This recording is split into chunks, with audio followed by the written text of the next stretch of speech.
Team members Tariq Mustafa और अंबर, जो उमर और अली ख्वाजा से राब्ते में थे, पहुंचे दोबारा मकतूल शरीफ खान के घर ताकि उसकी बहनों से हकीकत जान सकें। उस इल्जाम की जो लगाए थे उसकी बहनों रेशम और सुमेरा पर, सुमेरा के शौहर जान मोहम्मद ने अपने वालिद के सामने।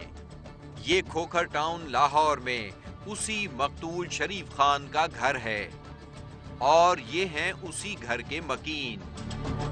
क्या लगता है ये घराना बनाओ सिंगार की इजाजत ना देने की वजह से बेटियों को घर बिठाने वाला?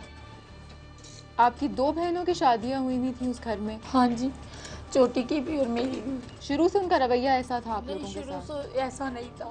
शुरू से सिर्फ जो हमारे पिटानों में होता है मारते थे, लेकिन ऐसा रवैया नहीं था। जब मेरी बहन की शादी हुई छोटी, फिर उसके बाद मेरे ऊपर बहुत जुल्म करने लगे। मेरी बहन के घर बच्चा होने लगा और वो ज़्यादा करने लगे हम पर, दोनों पर। फिर खुल के कहने लगे कि आप भी ये काम करो जो हमारी माँ करती है। अच्छा रेशम बीबी, ये बताएं कि जब शेर खान वालों से बात हुई है तो उनका ये कहना है कि जी असल में मसला ये था कि घर में जब छोटी वाली की शादी होके आई है तो इन्होंने कोई क्रीमें पाउडर और कोई मेकअप के सामान और कोई कपड़ों की डिमांड करनी शुरू कर दी कि जी हमें ये भी लेके दो, ये भी लेके दो, ये भी लेके दो। तो उसके बाद फिर ज़्यादा हालात ख़राब हुए कि उनके मियाँ जो थे वो उनके हालात ऐसे नहीं थे कि वो लेके देते। नहीं सर, हमारे कपड़े भी थे, क्यों, हमने गरीबी भी देखी है, हमारे भाई माजूर भी थे। हम ऐसे कैसे डिमांड कर सकते थे? हमें कपड़े भी दो, मेकअप भी दो। हम कैसे, आप भी इंसान हैं, आप भी सोच सकते हैं हम कैसे ये कह सकते थे हमें मेकअप दो, ये दो। बच्चों के लिए रोटी नहीं देते थे, मजबूर करते थे कि आप गलत काम करो। हम ऐसे कैसे कह सकते थे? आपके कितने भाई थे और आपके कौन से वाले भाई को मारा था? शरीफ खान को। शरीफ खान को वही कमाता था, वही घर का निजाम चलाता था हमारा। उन्होंने ये जान के किया, हमारी बुनियाद हिलाई है। अब भी जिंदा नहीं है मेरी बहन, मेरी माँ, मेरे भाई कौन से जिंदा है? अब भी तो मर गए हैं। तो सुमेरा बीबी, आपका जो आपका एक कितने बच्चे हैं? एक बेटी, बेटा है। तो वो कहाँ है अभी? उनके पास है। तो आपने खुद उनको दे दिया? जब भाई को कत्ल किया ना, उसके बाद वो आया, उसको इस बाजी के दो बच्चे थे और मेरा ही बेटा को उठा के लेके गए। हाँ, और वो कहते हैं कि जी उन्होंने खुद दे दिया हमें कि ये ले जाओ अपना बच्चा। और आप खुद सोच सर, उन्होंने तो कहना है लेडीज है, कोई भी अपनी औलाद खुद नहीं दे सकता। जिस दौरान अंबर और तारिक मकतूल के घर मौजूद थे, उसी दौरान रफी जमाल पहुंच चुके थे शेर खान के दूसरे घर, जहां उसकी बीवी अपने बेटों की औलाद के साथ रिहाइश पजीर थी। उन्होंने तफसीली बात की उस खातून से, जहां कुछ नए तजादात सामने आए। शेर खान के ऊपर जो ब्लेम लगाया उन्होंने कहा कि मनशियात फरोख्त करते, जो मनशियात फरोख्त करने वाले उनके घर ऐसे नहीं है। अच्छा, वो ये कहते हैं कि हमें भी मजबूर किया जाता था कि मनशियात। सरासर झूठ बोलते हैं, इनका एक एक लफ्ज झूठ है। अच्छा, हम मनशियात फरोश है ना, हमारे घर में एसी क्यों नहीं लगा है? उनके घर में लगा हुआ है एसी, ठीक है ना। हमारे घर में यूपीएस क्यों नहीं लगा हुआ है? उनके घर में लगा हुआ है। अच्छा, ये बताइए कि आप इसी घर में रिहाइश पजीर? हाँ जी, मैं इसी घर में। तो कोई और भी शादी का कोई मामला है? आपने क्या 2 शादियाँ की? किसने? यही तो ये हवाएं उड़ाते हैं, यही अच्छा। तो ये बातें करते हैं। अच्छा, मुसलमान 2 शादियां कर सकते हैं? अगर मैं 2 शादियां की होती तो ये बच्चे मेरे पास हम होते। इसीलिए आपसे पूछ रहे हैं। हाँ जी, जाहिर है कि इसीलिए तो ये पूछा जाना बहुत जरूरी है। बिल्कुल बिल्कुल, हाँ जी।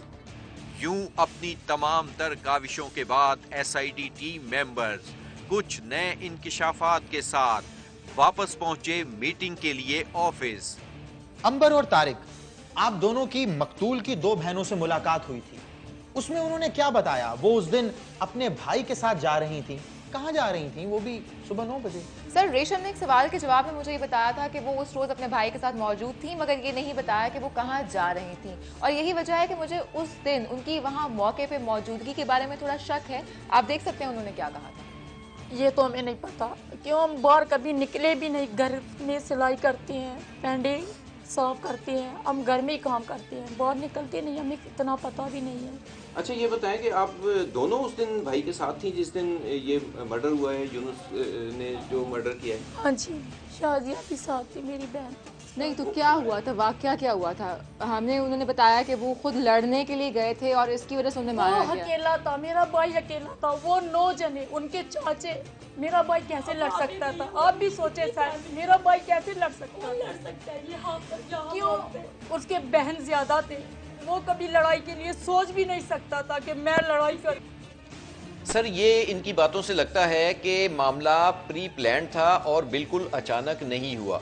दरअसल इसकी शुरुआत उस वक्त हो गई थी जब शेर खान के बेटों ने अपनी दोनों बीवियों पे तशद्दुद करने के बाद उन्हें घर से निकाल दिया था, और ये बात हमें बताई थी रेशम ने। देखिए जरा। कितना अर्सा हो गया आपको यहाँ पे, और मतलब क्या आपके भाई के कत्ल से पहले क्या आप लोग इस घर में रह रहे हैं? कितना पहले थे? मेरे तकरीबन 6 माह 5 माह पहले अलहदगी क्यों हो गई? मारा था, पीटा था मुझे बहुत ज्यादा, मेरे सर पे टांके लगे हुए हैं। अस्पताल में मेरा मुंह पे रोज़ा था, मेरा बच्चा होने वाला था, उन्होंने मुझे बहुत मारा है। शेर खान ने बच्चों मुझे घर से बाहर पहन दी। जब मैं इधर आई बच्चों के साथ, उन्होंने और भी कभी फ़ोन पे धमकियाँ, कभी कुछ करना शुरू कर दिया। सईद खान जो मकतूल का नाबीना भाई है, इस बार जब हमने उससे बात की तो उसका कहना था कि शेर खान जो उसकी बहनों का ससुर है वो मंशियात का कारोबार करता है और वो हमारी बहनों को भी मंशियात फरोशी का कहता था। उसका ये भी कहना है कि शेर खान से हमें अभी भी जान से मारने की धमकियां मिल रही हैं, जबकि शेर खान इस बात से साफ इनकारी है। शेर खान का ये कहना है कि सईद खान की फैमिली से हमारी जान को खतरा है। सर, ये सवाल मैंने भी सईद खान की दोनों बहनों से किया था।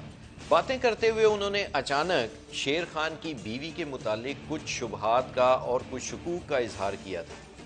सर, आप भी वो देख लीजिए। तो अभी क्या समझते हैं, वो आपको अभी भी धमकियां दे रहे हैं? हाँ सर, उन्होंने धमकियाँ, मेरे भाई को भी धमकियाँ दी, ये सईद को भी धमकियाँ दी हैं उन्होंने। मस्जिद में जा रहा था, उसके मेरे भाई के यहाँ गन रखकर मेरे भाई को धमकी दी है कि आप पर्चा वापस करा लें। मेरे भाई ने यही कहा है, हम तो वैसे मरे हुए हैं, क्यों? एक टाइम की रोटी हम बड़ी मुश्किल से खाते हैं, ये सिलते हैं, अंडे करते हैं, बहुत मुश्किल से, हम अल्लाह का फिर भी शुक्र है सर, इज्जत से खाते हैं। उन्होंने कहा कि आप लोग घर में आती थी, बहुत तंग करती थी, वो आपको मनाने भी आए लेकिन आपने नहीं माना और इस तरह ये वजह हुई? नहीं, ये तो सरासर झूठ, कोई भी नहीं आया मनाने के लिए, सिर्फ फोन करते थे, वो धमकियाँ देते थे बस। क्या धमकियाँ देते थे? यही कहते थे कि मसलन पैसे दो, 2 लाख रुपया दो, ये दो वो दो। मेरे भाई तो 2 लाख तो नहीं हुआ, 50,000 रुपया कहाँ से कहाँ जमा हुए थे। जब यूनुस को फ़ोन किया, ये नहीं पता किसको फ़ोन किया है कि मेरे पास सिर्फ इतने पैसे जमा हुए हैं, 2 लाख का इंतज़ाम नहीं हुआ है। नहीं, पैसा क्यों मांग रहे थे यो तो वो ही जानते हैं पैसा क्यों मांग रहे हैं। तो जब आपकी शादी हुई है दोनों की, तो आप इसी घर में गए थे? ये जो 2 गली पीछे जो घर है, हाँ जी, इसी घर में? हाँ जी। तो अब तो उधर कोई भी फैमिली का मेंबर नहीं रहता, सिर्फ मर्द ही मर्द हैं? मर्द, माँ जो गई है, माँ ने और शादी की है पंजाबी के साथ, 9 बच्चे 1 बेटी छोड़ के माँ ने और शादी की है। ये सिर्फ मर्द रहते हैं। माँ ने अपना वक्त अलहदा मकान लिया दरबार में। अच्छा, हाँ जी।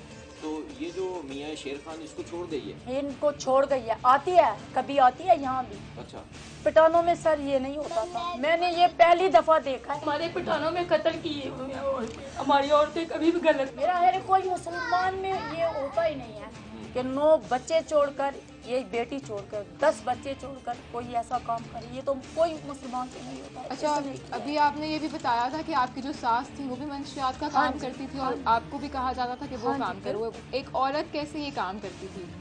ये हमें नहीं पता क्यों। जब हमारी शादी हुई थी औरत थी नहीं, घर में औरत नहीं थी, सिर्फ मर्द थे, औरत तो थी नहीं। अच्छा, यानी आप शादी होके जब घर में गई हैं तो आप ही खवातीन? हाँ जी, मैं एक उनकी बेटी थी? एक उनकी बेटी थी, अनमोल नाम है, वो थी। मुझे इनकी बातों से इख्तलाफ है। शेर खान की बीवी अभी उसी के निकाह में है, उसके 9 बेटे और 2 बेटियां हैं, जबकि ये बता रही हैं कि 1 बेटी। रफ़ी, आप ये बात कैसे कह सकते हैं? आपकी इस खातून से जहां मुलाकात हुई वो किसका घर था? वो शेर खान ही का घर था। वहाँ उसके दोनों बेटे यूनुस और जान मोहम्मद के तमाम बच्चे भी मौजूद थे। अच्छा, आप माँ हैं यूनुस और जान मोहम्मद? जी, मैं वालिदा हूँ। कितने बच्चे हैं आप? मेरे माशाल्लाह 11 बच्चे हैं, 2 बेटियाँ और 9 बेटे हैं। अच्छा, आप की 2 बहुएं हैं जो रूठ कर गालिबन अपने घर गई हैं। हाँ जी। वो क्यों रूठ गई हैं आपसे? हम तो उनको समझाते रहते थे लेकिन वो नहीं समझते थे। जो उन्होंने हमारे ऊपर जो बातें डाली हैं वो बातें नहीं है, पूरे मोहल्ले से पूछे आप लोग। देखें, इल्ज़ाम तो लोग लगाने को मेरे मियाँ ने तो मुझे तलाक नहीं दी है, मैं कैसे दूसरी शादी कर सकती हूँ? ठीक है, तो यानी उनकी ये बात कि आपने 2 शादियां की हैं, हाँ एक जी, इल्ज़ाम इल्ज़ाम है। दुरुस्त। ये बेटा ये इल्ज़ाम नहीं है, इन्होंने तो बहुत ज़्यादा इल्ज़ाम लगाए हैं। वो कुछ हमें बता दें कि हाँ और जी। कौन कौन से इल्ज़ाम हैं ये- ताकि हम उनसे पूछें। अभी जज के सामने वो कह रहे थे कि ये इनकी बीवी मनशियात फरोख्त करती है। सही। मेरे खिलाफ क्यों नहीं कहीं जाके FIR दर्ज हुई है? कौन से थाने में मैं पकड़ी गई हूँ? मेरा मियाँ कौन से थाने में पकड़ा गया? अच्छा, और कौन सा इल्ज़ाम है मनशियात के अलावा? एक ये इल्ज़ाम हुआ कि हाँ, आपने 2 शादियां की हैं, एक ये इल्ज़ाम है कि आप मनशियात फरोख्त हाँ करती जी। हैं, और एक ये इल्ज़ाम है कि आप उनके ऊपर जोर डालती हैं कि मनशियात फरोख्त करें। हाँ जी, ये भी इल्ज़ाम है। अच्छा, और इसके अलावा भी कोई इल्ज़ाम है? मैं कहती हूँ कौन कौन से इल्ज़ाम बताऊँ? जो वो हमारे पास अदालत में जब आते हैं हम लोग उनसे छुपते फिरते हैं। अच्छा, और उसकी वो क्या वजह है? इसी के लिए वजह है कि वो अंधे हैं, अंधेपन का फ़ायदा उठा रहे हैं हमारे से। हम लोग तो नहीं। वो तो अंधे हैं, हाँ तो जी। आपको उनसे छुपने की क्या जरूरत है? हमें वो तो अंधे हैं। हमको इतनी उनकी भाई को मरवा सकते हैं, हमें नहीं मरवा सकते हैं। जब मैंने शेर खान की बीवी से पूछा कि क्या वो अपने पोते पोतियों को उनकी माओं के हवाले करने पर तैयार है, तो उसने इनकार कर दिया। ये बच्चे किसके हैं, ये चारों? ये जो बच्चा है ये जान मोहम्मद का है, ये दोनों आंखों से नबीना है। अच्छा। हाँ जी। और ये जो बच्ची है मेरे पास 13 दिन की थी। अच्छा। हमारे नायब सदर के जाके वो दफ्तर के आगे फेंक कर आ गए हैं कि ये बच्ची हमें नहीं चाहिए। किसने फेंका? सही ये नहीं, ये रेशम बीवी ने, उन्होंने उस सारे घर वालों ने भेजा है। अच्छा। हाँ जी। अच्छा। उन्होंने कहा हम लोगों ने नहीं रखनी है, हम लोग इसको कुत्तों के आगे डाल देंगे। अच्छा। और ये जो 3 बच्चे हैं ये मोहम्मद यूनुस के हैं, और इन बच्चों के लिए उन्होंने लिखवाया कि हमारे बच्चे अगवा कर लेकर गए हैं। और खुद वो कभी लेने नहीं आए लेने। हम लोग तो थाने देकर आए हैं। जब ये पकड़े गए हैं मेरे घर वाले मियाँ और बच्चे, तो मैं इन बच्चों को थाने लेकर गई हूँ। मैंने कहा कि सर जी ये बच्चे, आप क्या चाहती हैं, ये बच्चे उनके पास रहें या आपके पास? मैं तो कभी भी नहीं दूंगी बच्चे। अच्छा। वो फेंक कर चले गए हैं। अच्छा। इन बच्चों का खतरा है, मैं क्यों छुपा कर रखती हूँ इन बच्चों को? मेरी नजर में इन मामलात की तह तक पहुंचना बहुत जरूरी है, क्योंकि इन दोनों घरानों में जारी ये जंग शिद्दत भी इख्तियार कर सकती है। लेकिन किसी भी नतीजे पर पहुंचने से पहले हमें हालात और वाकयात का बारीक बीनी से जायजा ले लेना चाहिए, और उसके लिए हमें मौका-ए वारदात पर जाना चाहिए। सारी टीम जाए वकुआ पर जाने की तैयारी करे। Now this meeting is over.